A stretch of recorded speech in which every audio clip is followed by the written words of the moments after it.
Hashtag music note intro. ESPN's finest, Katherine Terrell, Saints beat reporter, joining the Saints Block Party podcast, brought to you by BetterHelp. I've just started referring to Katherine as professional instigator at this point. Hell yeah. Start that shit. She be starting that shit, boy. I like that. Just professional instigator. If you know the meme, then you know what I'm referring to.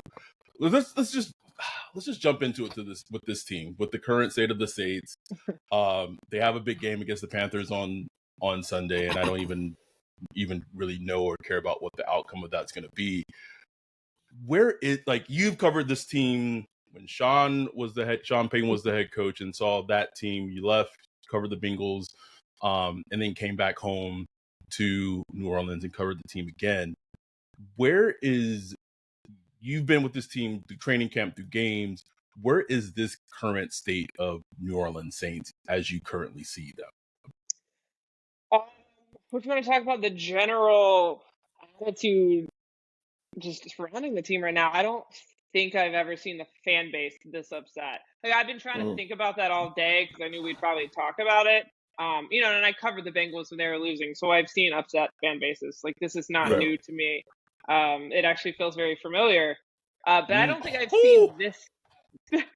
I didn't mean that. Well, I didn't mean that in a bad way. Just it felt familiar. No, I know exactly how you meant it. I'm just saying, even that analogy's like, because you covered them pre-Joe Burrow, correct? Yeah, but I didn't cover like the really bad year. Right. But Hugh Jackson. No. I'm thinking of Browns. Sorry. No, Hugh Jackson was the OC before I got there, and then he came back for like 3 games or something. There was a lot going on that last year in Cincinnati. But it's been in my mind because like that, I've said this a couple of times, that fan base was so fed up and tired, and they were not coming to the games anymore. So it was very obvious when you look out the stands and they'd be empty. And so Cincinnati is a small market. That is their only business. Like, ticket sales really matter to them. So I always thought that when that started happening, that was one of the reasons they finally made a change, because they could not look into the future and say, hey, we're not selling tickets. Like, our fan base is really upset. This is going to continue. So we need to make the change. And so it's a different situation with the Saints, their financial situation and all of that.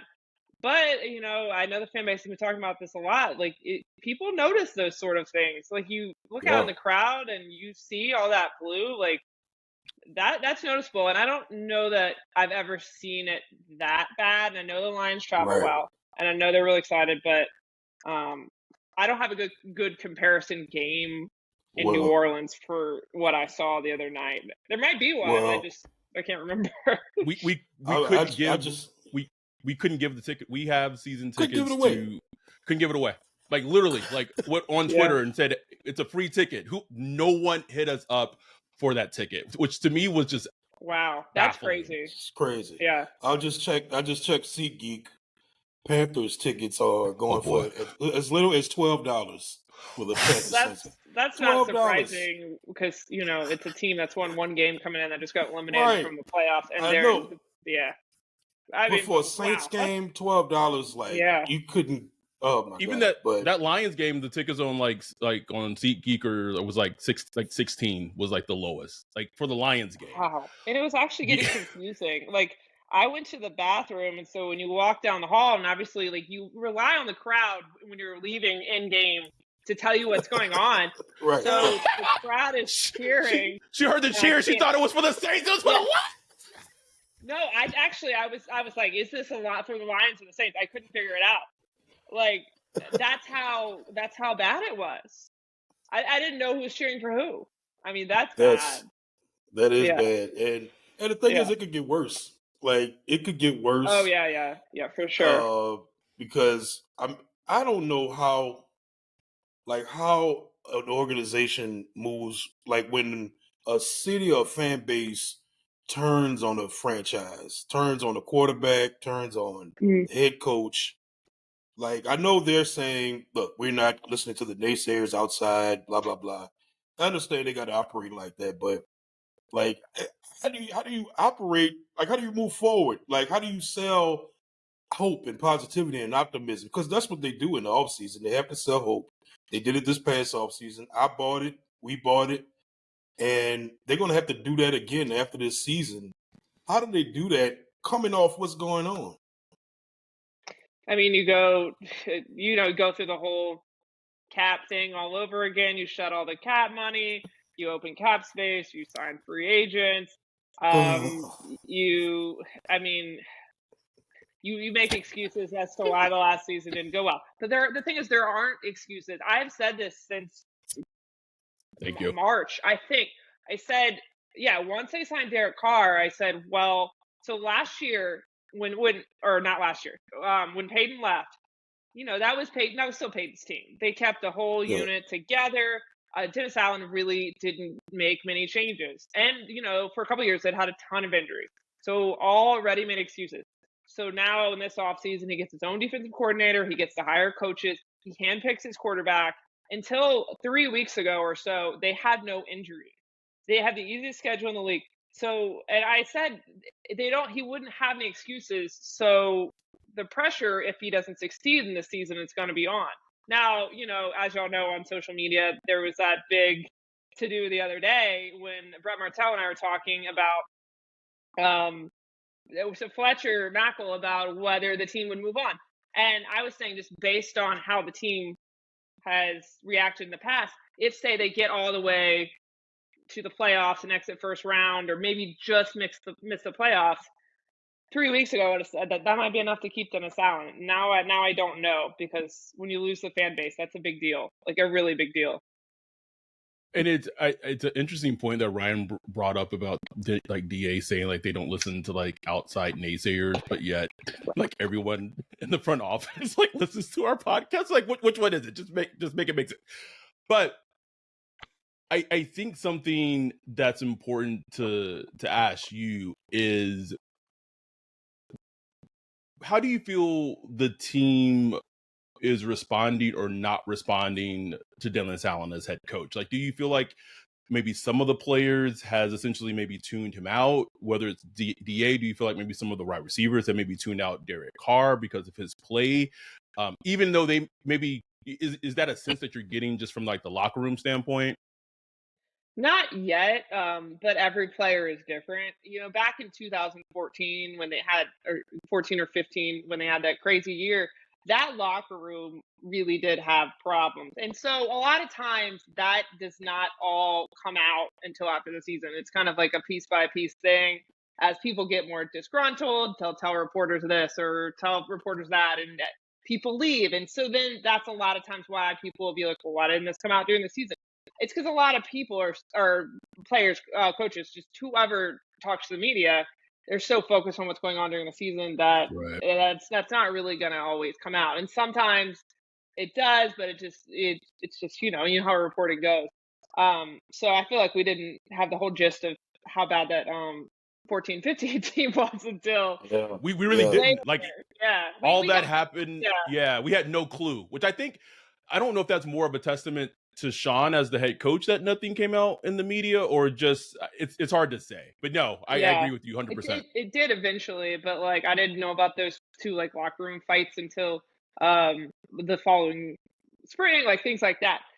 So I think every player on this team is different, but I do think that I don't see that they've thrown in the towel. I mean, first of all, like the captains are veterans that earned their last few seasons, so personal pride, that means something to them. So kids who are in Demario Davis, you're never gonna see them quit. These rookies, they have something to prove. So a guy like A.T. Perry or Rashid Shaheed, who's not a rookie, but he only played half the season last year. He has something to prove. So I don't think you're gonna see those guys throw in the towel. Now maybe it'll happen with a player or two.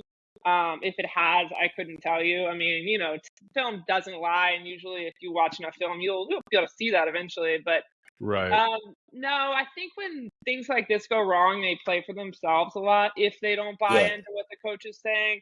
But I also do think that as a player, you have to have the mentality that the playoffs are still in reach, and if they're still in reach, you you have to have that mentality that every week still matters. And that's still, I think, where this team is at. Just my sense. Right. I don't think anyone's given up or anything like that. Right. Because, I mean, every player, they go in, they preach early is, you win your division, get placed at the right spot in the conference, punch your ticket to the playoffs, and then we'll see what happens. So, obviously, there can't be like fans where, some fans are just like, we don't want to make the playoffs, No player will ever say that. But none. No, they wouldn't. I've been trying to figure out, you've seen training camps, mini camps, and all that stuff all through the years, through the Sean Payton years, Greenbrier, Saints facility. You've seen it all. Have you seen, have you been able to pinpoint a difference between like DA training camps and preparation versus the Sean Payton era of preparation? Or does it all just kind of look the same to you? I think in the early years, I mean, and I wasn't around for like two-a-days, like that CBA came before me, but still, it was around long enough ago that they probably were allowed to do more in training camp than they are now. And I don't think that's a DA thing. I think that's a league-wide thing. To the point where it does make you wonder, like, are these teams being able to be prepared enough for the season in general? Because it's so restrictive. And so, when you're watching training camp for a week, like first week, people want to know, how are the defensive and offensive line doing? And you can't even really, in good conscience, tell the fans anything because how would you even know? They don't have pads on. Right. But, honestly, I've seen people ask, like, well, how did y'all all watch training camp and not realize this team wasn't going to be good? They looked like they had it together in training camp. I thought the chemistry was on point. There were days, I'm trying to remember, it blurs together. There definitely were days where the offense was off, but that's training camp. They're all trying to work on specific things. So sometimes, even if the offense has a bad day, they could be working on things that we actually don't know about unless they tell us. So the chemistry looked okay. They are always talking about how it was super competitive. They said it was one of the most competitive camps they've ever had. I kind of wondered how that is possible, but at training camp, everyone always says those sort of things. Yeah, I mean, but you play for 10 years, though. Like, is it really the most competitive camp you've ever had? I don't know. I never knew whether to believe that, but no, I mean, you really don't get a sense. You really didn't get a sense of things being a miss until week one, and then it was like, okay, are they just starting slow against the Titans, or is this a sign of something bigger? Yeah, I wish I could give you a better answer. I mean, it kind of blurs together, but I do think it is very different now. But that's a CBA thing, for sure. And I'm sure it drives Sean crazy too. I'm sure it drives all of the NFL players, NFL coaches crazy. Not the players, especially the older coaches. Yes, absolutely. Why? And this is the most bizarre thing to me that I still just can't understand. The whole Trevor Penning situation is literally the most baffling thing I've seen as a Saints fan in a very long time. Like, I won't even get to like how he found out he was benched and him not being told. That we already discussed this on the pod. But that's not the first time something like that's happened. Remember, Taysom didn't know that he was being moved to tight end. Oh yeah. Got all about that. yeah. Sorry to interrupt you, but yes. That was no, that's fine. Just drop little spicy things throughout. He's active on game days, but he's not even like the sixth offensive lineman. Andres Pete goes out briefly last game, and Hurst stays at guard, and like Landon Young comes in at left tackle for a couple of snaps, and like I have still not heard a legitimate reason why, like, he's not even able to come in. And like, I know the whole thing was like, his confidence thing, and it's so baffling, and I don't know what to make of it, and I don't even know like how he's feeling like as a player, because obviously he's not really active in the game plan. So I'm assuming he doesn't get a lot of media access to even talk to you guys. No, he does actually. He does talk to us. Yeah, I mean, he has a very good attitude about it. I did talk to him a few weeks ago after it happened, and I ended up not writing anything. And he was like, yeah, that sucked. Like that was hard. It was hard to come in that on the Texans game right after I'd been benched, and you're coming in cold, and we were there. We were at that game, and he struggled a lot. But again, he was like cold. Yeah. He was very honest about it. Like, and that sucks. Like, he's a young guy, and you work your whole life to get to this point, and then a year later, or first year you get injured, second year it's like, well, now you're benched. I think that I feel like they don't want to give up on him. I know that, but I wonder, if there's any disconnect between the front office not wanting to give up on him and the coaches simply saying, I don't want to play him. He's getting overpowered. A guy that big shouldn't be getting overpowered by bull rushes and things like that. But, at the same time, how do you get better if you don't play? I mean, right. So right. It comes back to when training camp, like I said, they don't get that much time with pads on. So I guess you in the off season you work on technique and things like that. But no, I mean, I'm with you. I'm sure he's frustrated about it, even though he has a very good attitude. Really hasn't complained about it. He's taken it in stride, said, I'm just going to go back to working on things I need to work on. But yeah, I mean, it seems like, I know they had Landon Young come in the other day. So it seems like they don't even want to, they just want him to sit. Yeah. That's what blows me away, because you go from, he's literally penciled in as the starter, all through training camp, all through preseason, through week one. As they sub-scout, they viewed him as the starter, at least potentially the starter. And to go from that to not even worth attempting to get any snaps, it's just, I don't know. Like with this team, I just look at them like, what is going on? Like, what is actually going on with this team? I just want to know. Yeah, I mean, it's interesting how both their lines have so many problems.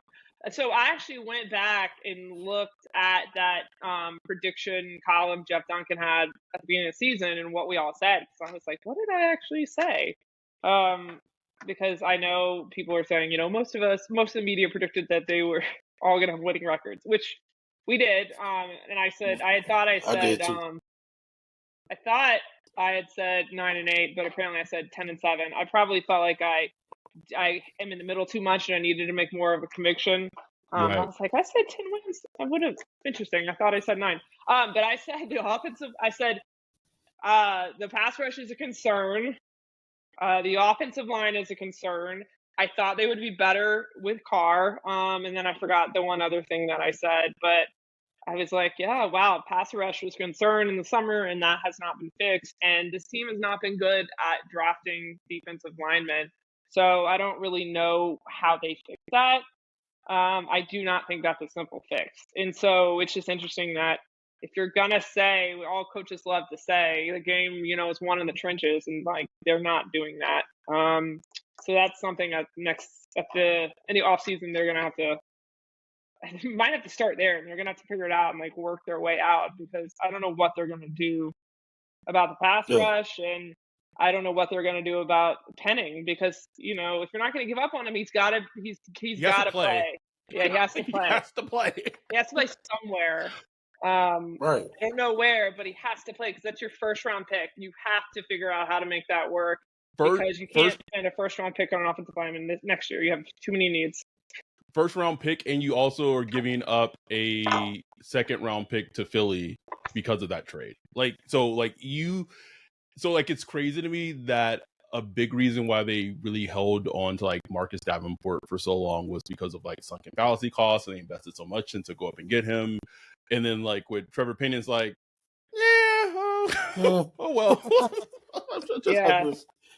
No rhyme or reason. Rhyme or reason.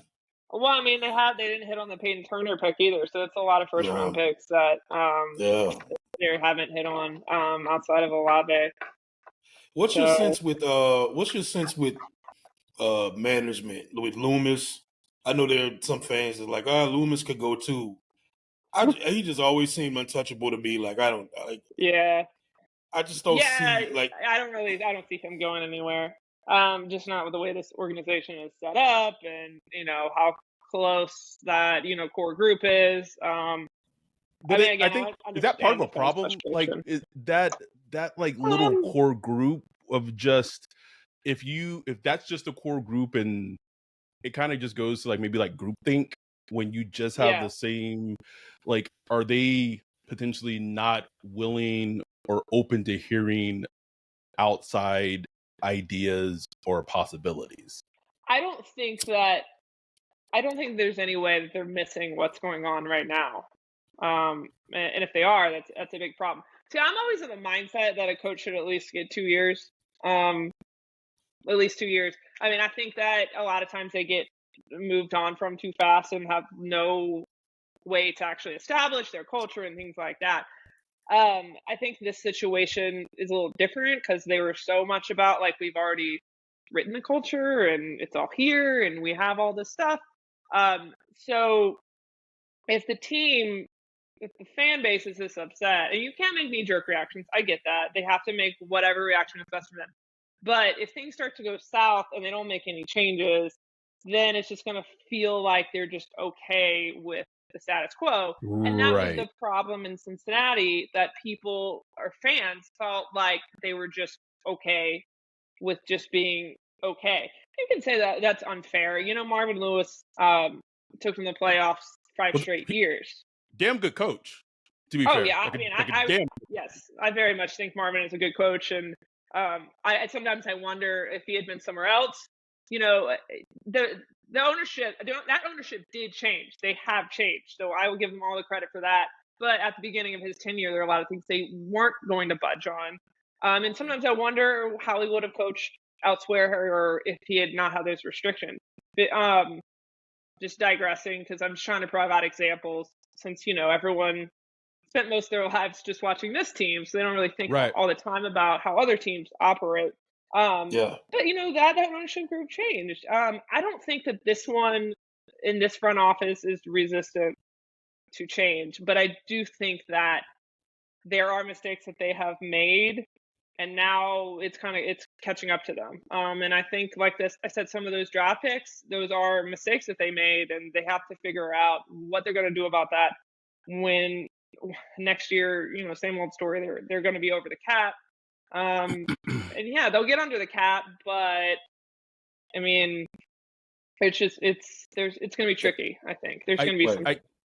I'm glad you said the thing about the Bengals fans being like not okay with the status quo, because for me as a fan, when DA in the presser right after the Lions game kind of came out and kind of said like, oh, like, well, we got close, like they showed a lot of fight. Like to me that's almost like a direct quote saying like that's like we were close, like, and that's what it felt like as a fan. And I don't know, maybe if that's in week 13, you know what I'm saying? Like week 3 is like, okay, we're building towards something, but in week 13 it's like, no, close is not where you should. You're coming off 2 losses, going into your third loss. You had a bye week in between. It's like close is not the standard. I don't get it. It blows me away. That didn't. I mean, there was parts of that press conference that I know people were just like, "Is this actually being said?" That they didn't roll over. That didn't bother me that much, because the way that game was going, that could have been one of the most embarrassing losses this franchise has ever seen. Yes, ever seen. Yeah, it was looking bad. Yeah, I mean, I'm just saying it's a testament to the players that no question, absolutely, that they didn't, and that they haven't given up. And so in coaching is part of that. I think to some degree, but I know.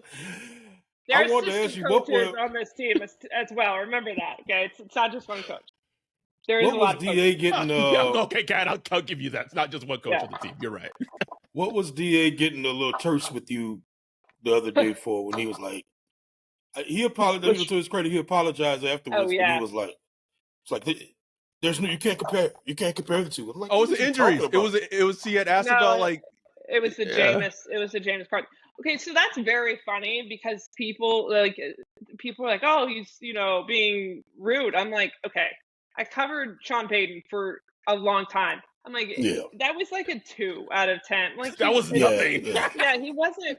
I mean, and also like you got to understand, for as upset as everyone is, he is a human, and that things are not going well, and that team just beat them. So yeah, I don't take that personally. Like, yeah, people aren't going to be in the best moods after they lose, but then that's like a 2.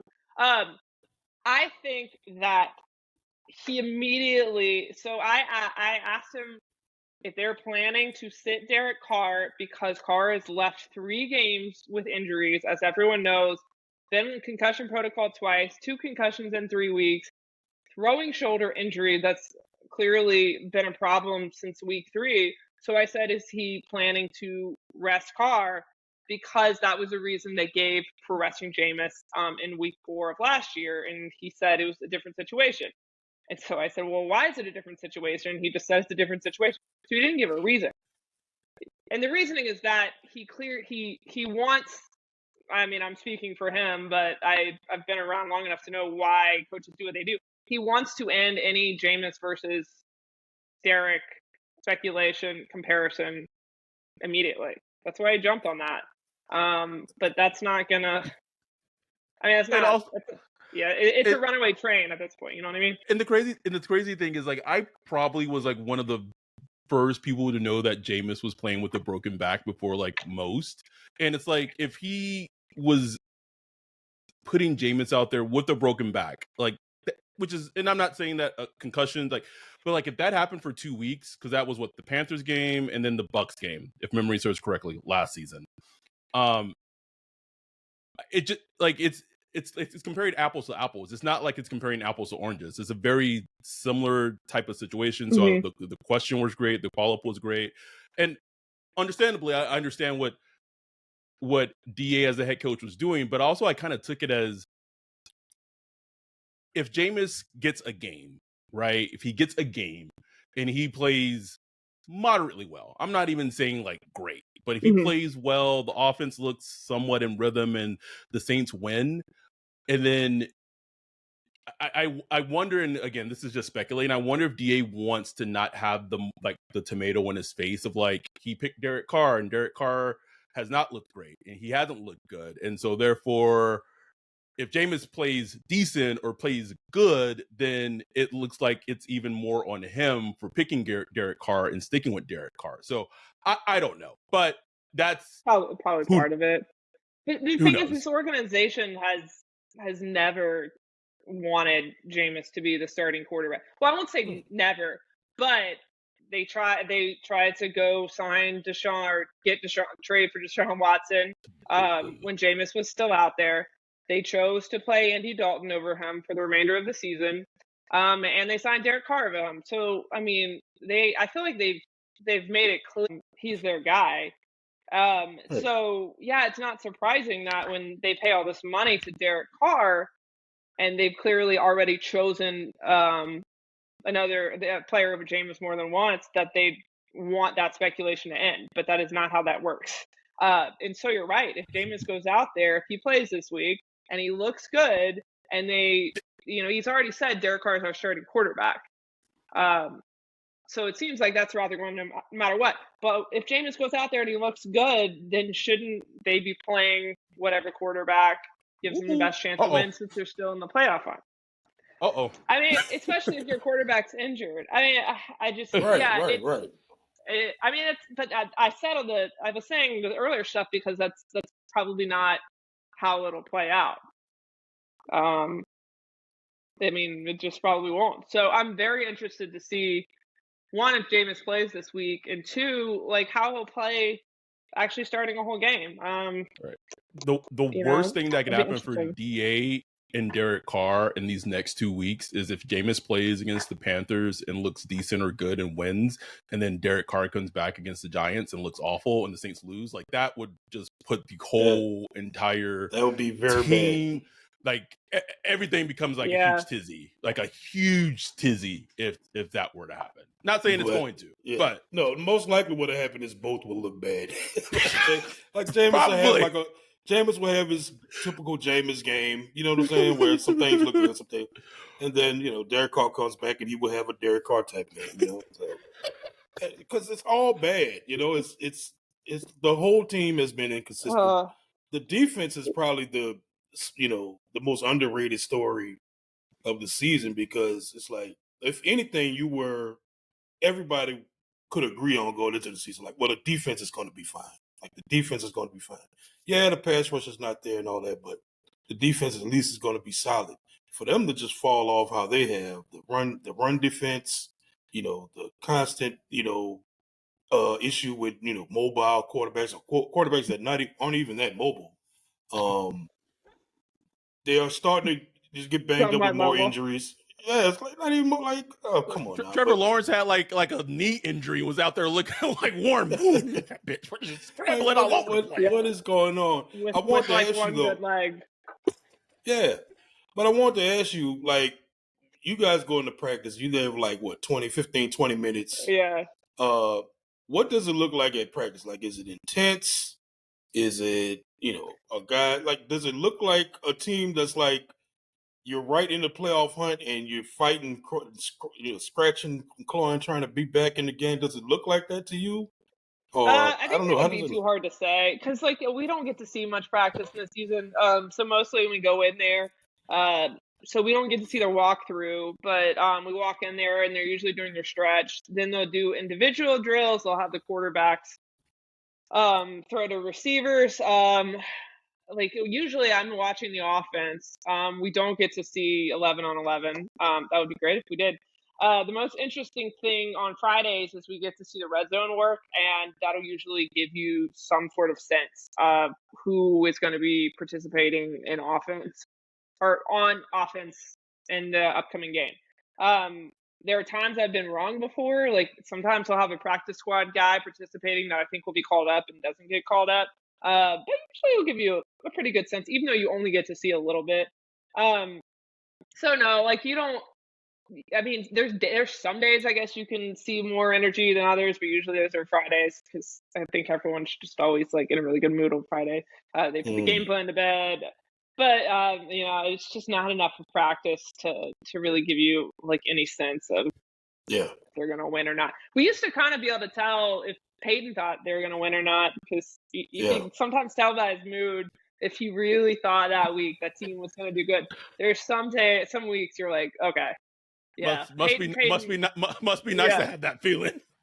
What does that even feel like now? I don't even know. I don't even know, bro.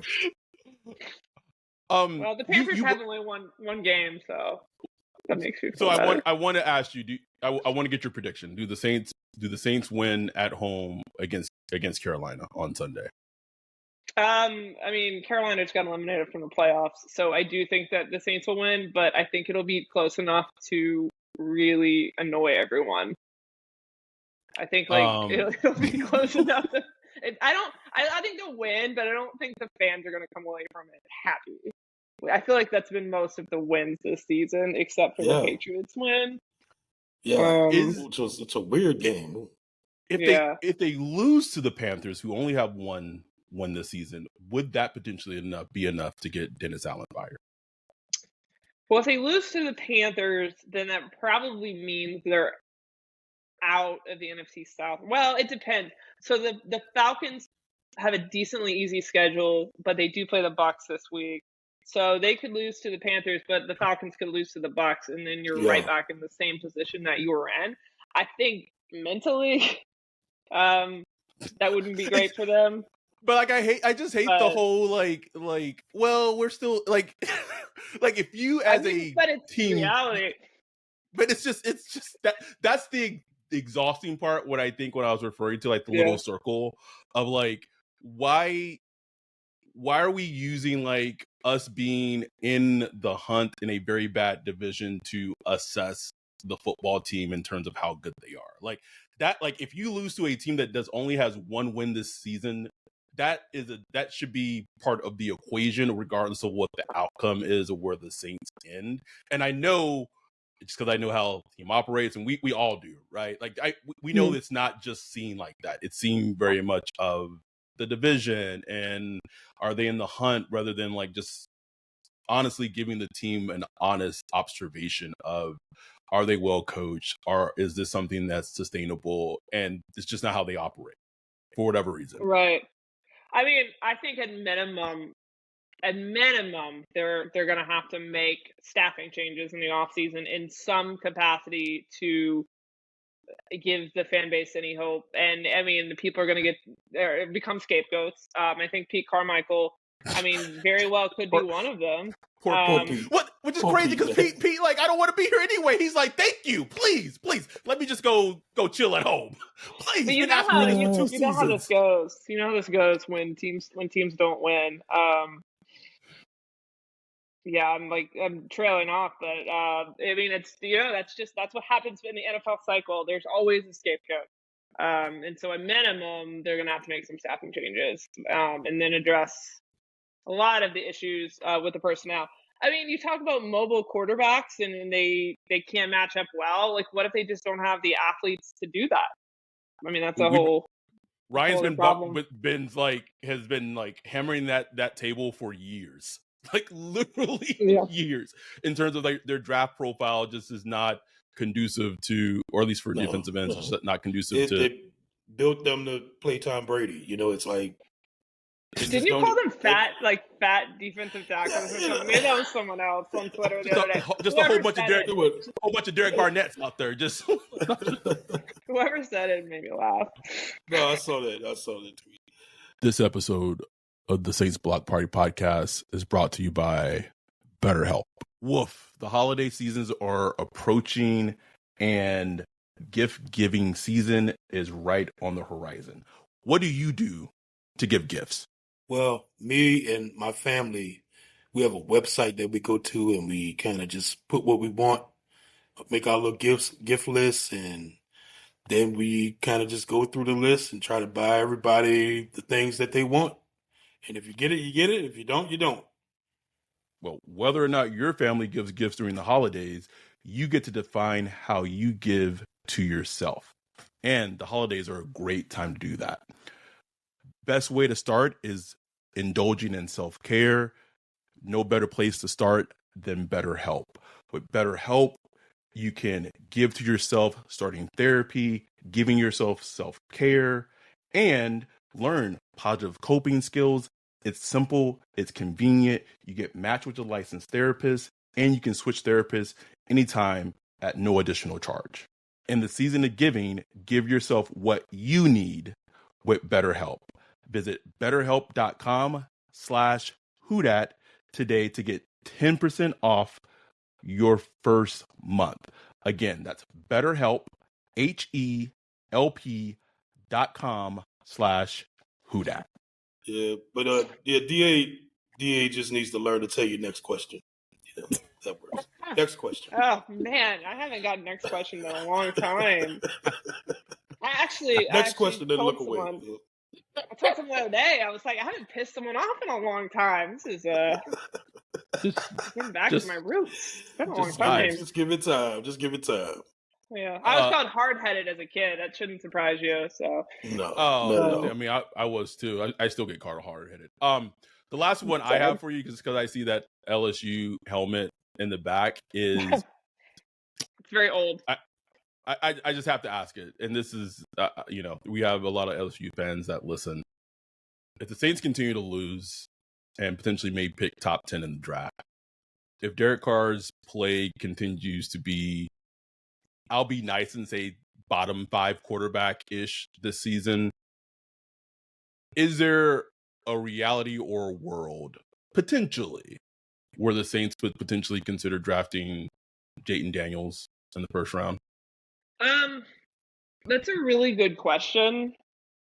I don't think that's an easy question to answer, because I'm trying to think through all the scenarios of like, who would they be needing to draft at that point? Like, who's not going to be on this team anymore? Which sounds silly, but I mean, I think that if he's there, they consider him the best player available. That if they should do it, because this is probably a scenario where Jameis would not be on the team anymore because he'll be a free agent in the offseason.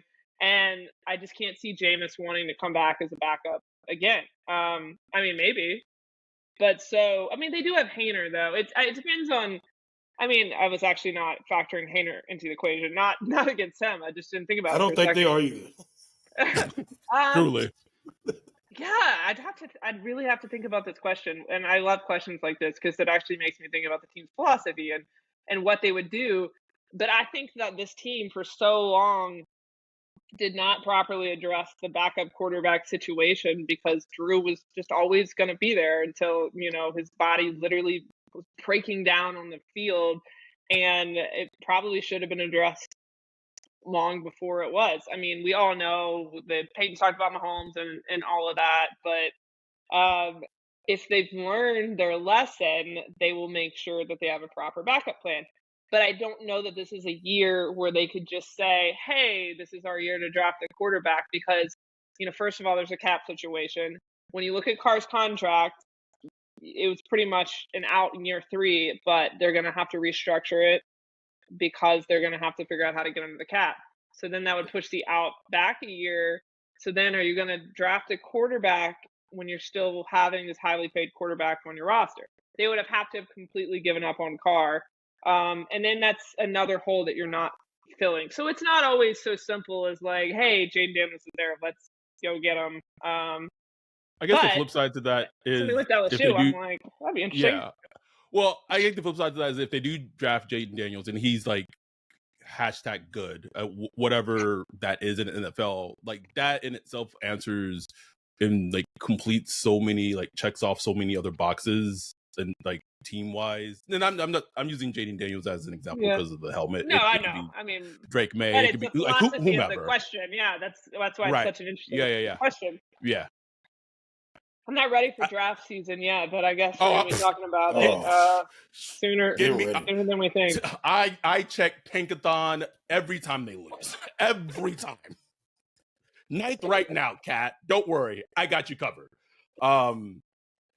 Picking 9th overall in the draft. I'm calculating what teams need quarterbacks just because this would be such a weird year where the Saints would be like bad and potentially have a high first round draft pick, and this draft class is viewed as a very good, like a very great to good to great quarterback draft class.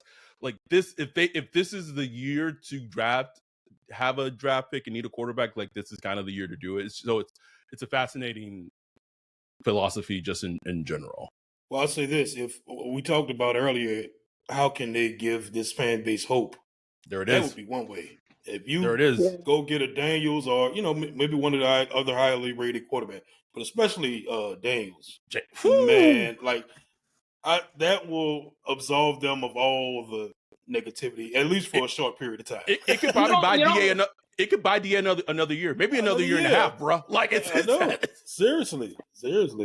Don't let him be good too. Then that's going to get injured. Say what? You don't want a defensive end that's going to get injured. Oh, please, please. Isaiah. Marcus Davenport, Peyton Turner, Isaiah Foskey. Enough, Kat. Enough.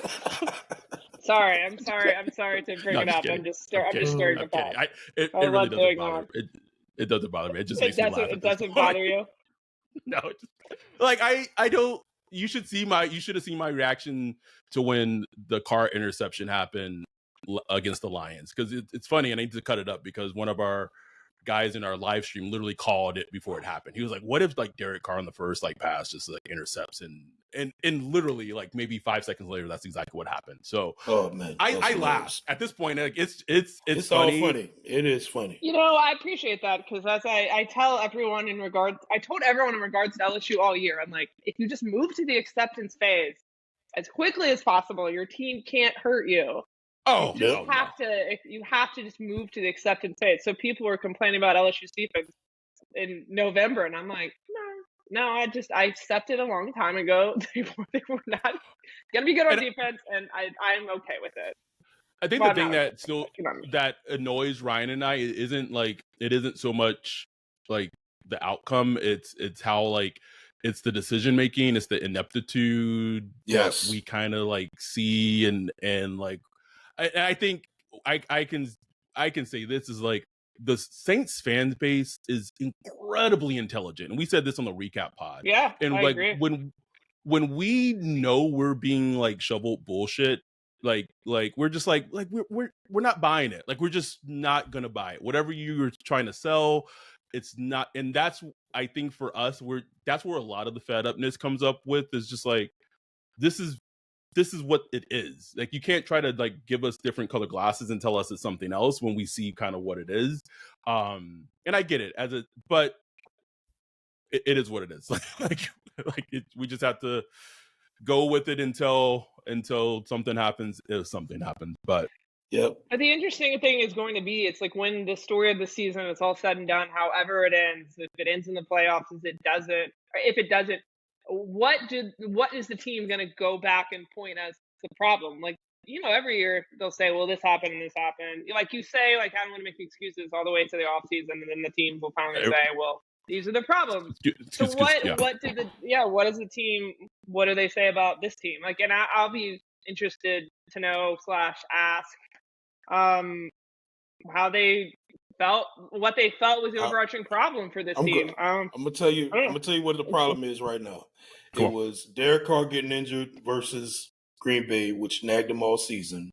It was Pete Carmichael, and it was injuries at defensive line or whatever they say, Peyton Turner, maybe, I don't know, on the offensive line. That's going to be their reasoning, and they're going to punch it again and say, let's go for one more year. Let's fix it this year. We're going to. But then my counterpoint would be, well, how did a player like Alontae Taylor regress? How did a player like Pete Werner regress? And these are all defensive players. Like, anyway, But one last thing I wanted to ask you before it slips my mind. It's slipping. Hold on. Let me see if I can grab it. I'm going to ask you this question because I've asked Ryan this question twice throughout this season, especially because you are in the trenches covering the team. Can you tell me, what does this season's Saints team does better than last season's Saints team? Oh, that's a good question. They force turnovers better. I think they force turnovers better. Yep. Besides that, because I excluded that when I asked Ryan. Besides the turnover, you didn't give me an exclusion. Sorry, I'm sorry. I mean, I would say overall, I know you mentioned Taylor regressing, but I think overall the secondary is better. Maybe part of that was Lattimore playing, and maybe not having as wild a swings as he's had before. Because y'all know when Lattimore's on, he is on. But I would say probably the secondary has been better. But yeah, like I had to think about it because you know how I am. I could sit there and be like, well, this player is better and this player is better. Mm-hmm. But overall, I just remember sitting in London and the day they lost that game. And I was there, Vikings game. Yeah, I think it was London. I'm pretty sure. And DA said something like, well, we're going to fix it. And I said, well, what is the plan to fix it? And this team feels so just kind of like stuck where they were last year. When I wrote that thing last December, I had this like blurb about what the team's problems were or something. And I tweeted it the other day because we were doing a similar thing this year, and I went back to see what I wrote last year, and it was the same thing. I was like, I could have written that this year. What's the definition of insanity? Okay, sorry. Yeah, let me stop. I'd have to go on my Twitter and see what I said, but you would just you would laugh. I mean, it is the same thing as what is happening with this team now, and so that just tells you like they're just kind of stuck, and they shouldn't be stuck. They spent all this money to go get their quarterback, and it just feels like, other than a couple of players like Shaheed, I think Shaheed has been, awesome. I think, he's been revelation. I don't even want to say pleasant surprise, like an ascending player. Yeah.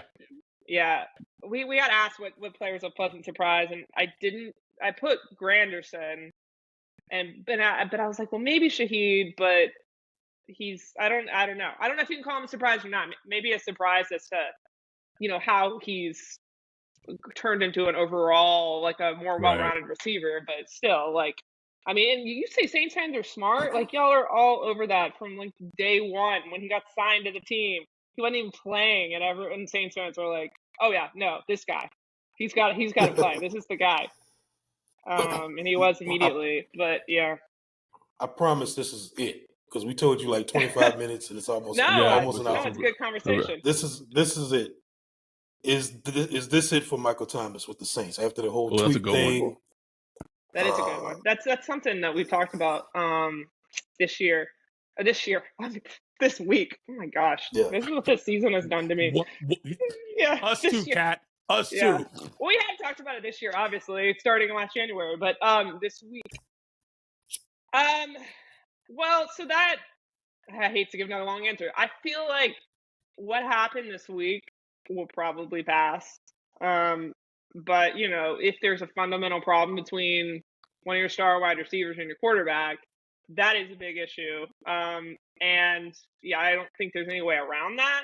I don't know that would be a big enough issue that come March, February, when all this stuff has been put to bed, that they would say, well, that's the reason Michael Thomas is not coming back. I think it's going to come down to, like, one, does he want to be here? And two, what kind of leverage does he have? So they have to redo his contract because of all the poison pills built in from last year. Did he play enough for another team to want to come pay him as much as the Saints would probably pay him because they know him? I think that all depends on, I'm saying this as if he's coming back. I guess we'll find out in a few weeks. If he does come back and play, then maybe it's all smoothed over.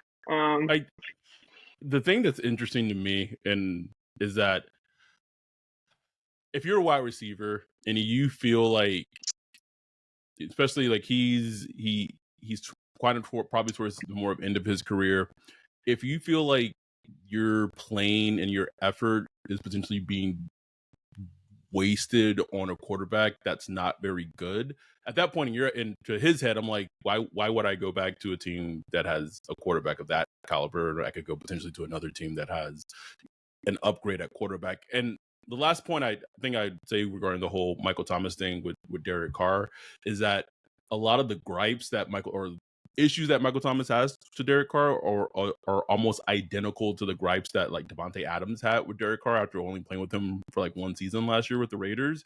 And so like I just look at it as like a common denominator thing. But Adams and Carr seem to have a good relationship, right? On paper. I thought he like recently was like talking about how he came there to play with Derek Carr. He said he said that like initially, but I'm saying like towards the end, like he couldn't. It didn't work. Yeah, it didn't work. I will say Carr speaks glowingly of him, so I don't know. I can't speak to that relationship. I would hope so. He got him paid again. I'm just kidding. I'm kidding. As far as Thomas goes, and just talking about this season, because I feel like I actually didn't answer the question because I'm not ready to write him off. I think that's hard to say. As far as this season goes, if they can iron that out, I don't see him just not playing. Like, I think Thomas wants to play. But I also said at the beginning of the season, I said, they're going to get him hurt. He was taking every hit.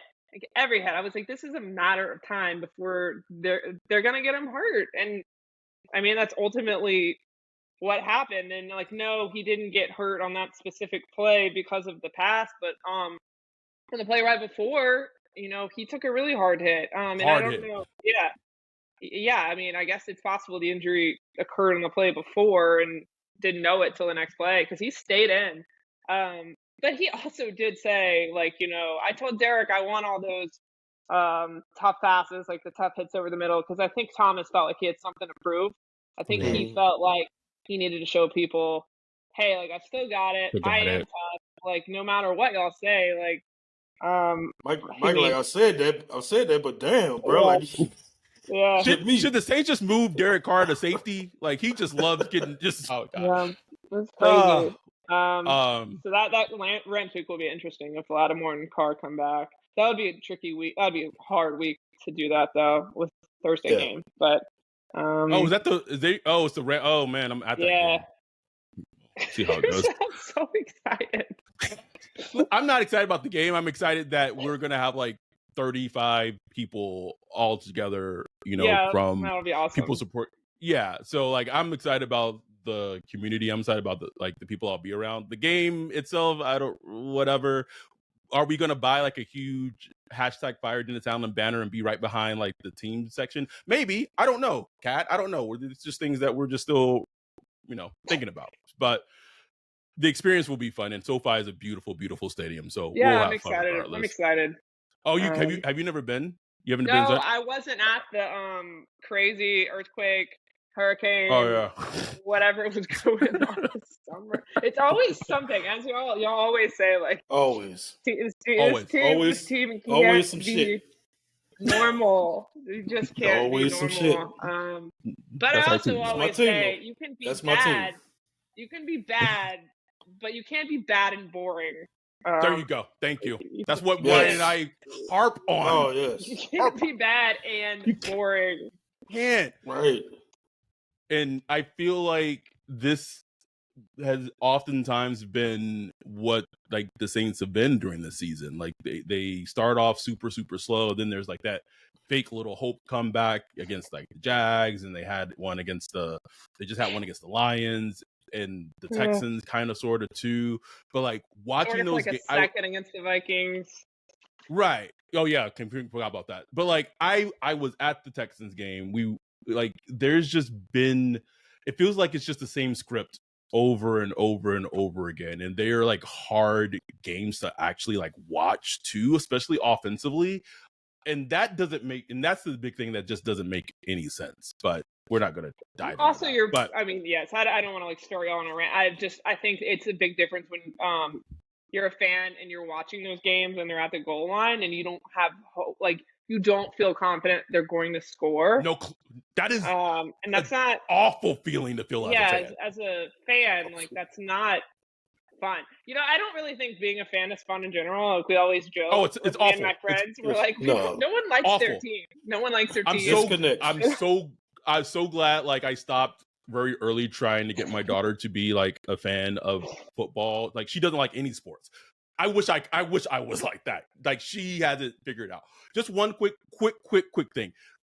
Do you have any insight on the Jimmy Graham situation of why like they were struggling in the red zone and then he was inactive for like 6 weeks, like any at all? Or I mean, I just don't think that they believe that he's the player that he was. And obviously, I mean, he's 37. And he's behind the other tight ends. Yeah, but I just keep harping on like, don't say you have a vision when you sign him if you don't have a vision. Just say, hey, you know what? He is going to compete for a job. You leave it at that. He's going to compete for a job like everyone else. So when you say you have a vision for him, then it gets people excited. I mean, I understand like depth chart wise, the other 3 tight ends are going to play ahead of them. So they're probably thinking, well, we don't really have a spot for him. But when you're that bad in the red zone, I mean, you got to be creative. And they just don't have offensive creativity right now. What annoys me is the vision was for him to be a weapon in the red zone. He has 2 catches for 2 touchdowns in the red zone. For the red zone. So he's doing his job. He's doing what was advertised, but you don't play him. It's like it's not even a thing where I just want to see Jimmy Graham. It's like out of football sense, it makes sense for him to, and he gets like 1 snap in the last game. Like he got the touchdown and that was it. Like we'll see you. Have a nice day. I think DA like talking about stirring the pot. Like I think DA really doesn't like it when I ask like specifically like why didn't this player get more snaps? Because I swear I've asked that about Taysom like a million times, not just this season, going back to the last season. Because remember the Cleveland game? I mean. It's windy. Yeah. It's windy. Yes. It's rainy. They can't pass the ball. You have a guy that's really good at running the ball. They didn't play second him for 28 half. minutes. Yeah, and then like second half, he like goes crazy. Like, But I say that because he just gave me this like smile when I started bringing up Jimmy Graham on Monday, and I was like, "Well, clearly you already know where I'm going with this." Right.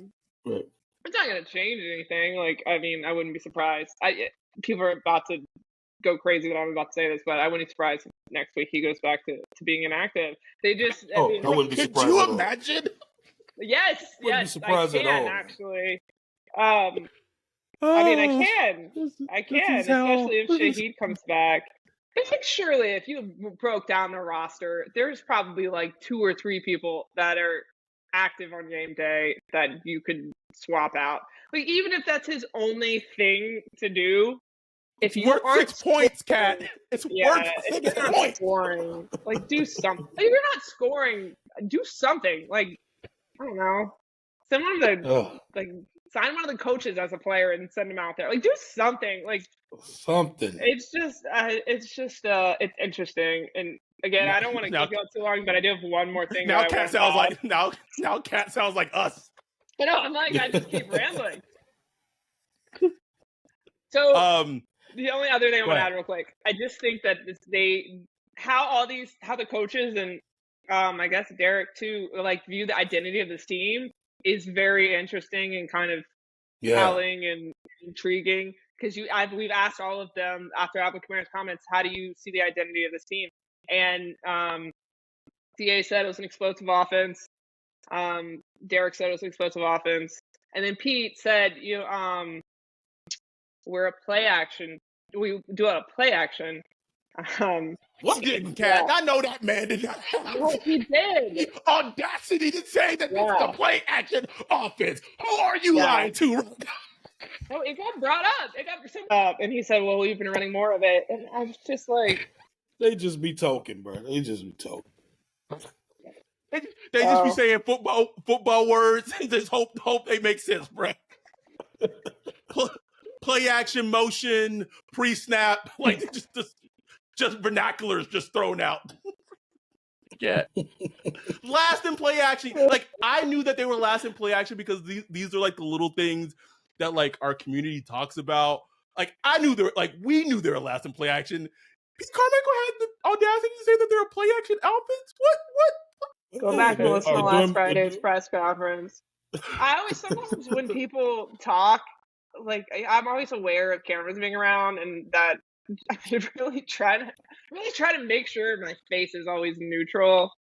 Because I know you want to bust out laughing sometimes. I don't know if I think he did a good job in that one. Well, I was waiting to say, well, how do I phrase this?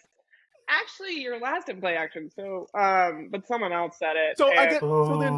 So with that, and we're just going on a tangent at this point. Oh no, it's my fault. No, you're fine. But like, you have your star running back, a captain of this team, someone who's been at the pinnacle of the center of the offense with Sean Payton for a couple of seasons, looked like one of the best entire players in the NFL, not just on the Saints, in the entire NFL. And he comes out a couple of weeks ago and says they don't have an identity. He's also said that they don't play matchup football anymore regarding to the offense in terms of taking advantage of matchups. Yeah, that was and interesting. He said that on record to the media, and then you have the quarterback, the head coach, and the offensive coordinator who doesn't want to be offensive coordinator, essentially saying that he's like contradicting what he says. So like, which one is it? Like, which one? Sean Payton said that Alvin Kamara is one of the smartest football minds he's ever coached. Like, I'm going to believe what 41 says over what most of anyone else says. He told Sean in that Falcons game, "Hey, run this play. I think we can do something off of it. I saw something in the defense. I think he'll break open." Sean puts the play in at halftime, runs it in the second half against that Falcons team, and it goes for a long game. This man is telling you what the offense is, and like everyone else is saying, "Oh no, we're not that. We're like what?" So that's the stuff. Like, that's the shoveling of bullshit. Like, as fans, I'm just like, are y'all watching the same football? Like, are you think we're dumb? Like, I don't know what it is. That's the stuff that for like us as fans right now, that's the frustrating part. Like, don't try to just shovel us bullshit when we know what the reality of it is. And so does Alvin Kamara apparently. But of course he does. Anything. I don't even think he said anything that He didn't say anything that outlandish. I mean, he didn't. No. I He said what was obvious to everyone. Yeah, he said what was obvious to everyone, that the team doesn't have an identity right now. It's like, I mean, like I've heard Drew Brees say that before. Yeah, I mean, but I think like the Jimmy Graham thing is kind of plays into that because like does anyone think that if Jimmy Graham was active every game that it would be some major difference? No, I don't think that people think that, but I think that people, like we were talking about, Saints fans are very smart, and it doesn't, you put 2 and 2 together. They're having trouble scoring until the Lions game. There's a guy that maybe if you just at least try it out, and maybe he'd play, and it's not working. But how do you know that? Exactly. I guess we're seeing some in practice, but goes back to Trevor Penning. Just goes back to Trevor Penning. Like, it's Ben similar Watson to actually tweeted at me and said, like, why they signed him if he's not going to play? And Ben Watson played with. Did he play with Jim? I think Ben Watson played. Well, even if he didn't play with Jimmy Graham, he knows him. Did he? I think he didn't know because I think Ben was here in 2014, and so is Jimmy. I can't remember, but it's the same thing with Zach Bond. It's the same thing with Zach Bond. It's like okay, maybe he would not be good as a pass rusher, maybe, but it's what he did in college. Right, but it's what he did in college. Like at least try him there, and when they do, like you do see something. This man beat one of a premier right tackle for a sack on Sunday, and we. And it was nice. Like it wasn't like a gimme sack. It was a nice. He had the dip rip move. I was like, that's pretty nice. It's just so many problems with this team. I just scratch my head. It drives me crazy. Yeah, we gotta let you go, Kat. Yeah. Right. I was just thinking about Zach Bond, and I was like, yeah. I mean, he showed you who he was in college. He going back to percentages. Like he rushed the passer at Wisconsin. I want to say like 80% of the time. And he got drafted, and they're like, "We're going to move him to Mike linebacker." It's like, what? Okay. Anyway, you're like, anyway, I could talk about this all night. I could. Katherine Terrell, the professional instigator. Hopefully, when you're in Los Angeles, we can actually break bread for like the first time. We've been trying to do it for I don't know what 10 plus years. And me like not flake out this time. Big flake. I didn't mean to. Big Dandra I over didn't there. mean to, but I did. I admit that I flaked. I can admit my flaws. It's okay. It's okay. If it doesn't happen, I feel bad. If it doesn't happen, I know why, Kat. It's all right. But thank you for coming on. I'm sure if you're listening to this or watching this, you're already following Katherine on Twitter. But if not, follow her on Twitter at @Kat_Terrell TERRELL. 2 L's. I know. I just hold up 4. But, I'm a journalist, not a mathematician. Know me. But I'm not a journalist because people ask me for my sources all the time, even though they don't understand how journalism works. I love it when people ask that. It's my favorite question. Thank you for coming on. We have to get you on here more regularly. Obviously, I know you have to go through your channels, but ESPN's own has been covering the Saints. How many years now in totality? Not like the break. Like, 8? Well, I don't know if 2012 counts. That was my first year, but I was like the backup. I mean, were you like at practice? If you were at practices, it counts to me. Was I at practice? So Larry was like doing Bounty Gate stuff back then. So like whenever he wasn't there, I was there. So I was at all the games. Anyway, let's just count it. We'll count it. It counts. So 12, 13, 14, 15, 19, 20, 21, 22, 23. Oh, that's 9 years covering the Saints. Ooh. 12 years covering the NFL. Where did the time go? Flies by. Gone. It really does. The season always does, and I love it every year, no matter if they're bad and boring or just bad, or if it's a good team. It's always fun, and I always miss it whenever it's over. we appreciate it more than you know. This was a great, amazing episode, and even it didn't feel like a podcast. It felt like just 3 people just bullshitting and talking about the Saints, which is what we try to do. So, thank you so much. We will hopefully touch base in Los Angeles when you're here. Give her a follow, and thank everyone for listening. Like and subscribe on YouTube. With that, we're out. Peace.